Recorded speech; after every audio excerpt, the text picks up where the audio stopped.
కావడి మార్గంలో పేర్ల ప్రదర్శనపై supreme court UP, Uttarakhand ప్రభుత్వాల ఆదేశాలపై స్టే. శాకాహారమా, మాంసాహారమా అనేది చూపితే చాలు. గుడ్డు మాంసం ఎగుమతిదారులపై పేర్లు అడిగే దమ్ము ఉందా? నటుడు ప్రకాష్ రాజ్ వివాదాస్పద పోస్టు. కేరళలో ముస్లిం నడిపే హోటల్కు వెళ్లా.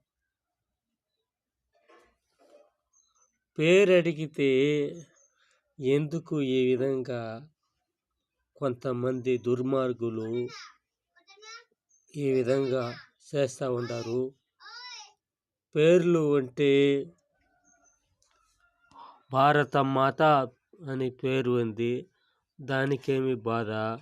అదేవిధంగా పేర్లు ఉంటే నీకు ఏమీ బాధ లేదు కదా. నువ్వు మంచిగా ఆహారం చేస్తే నీ వద్ద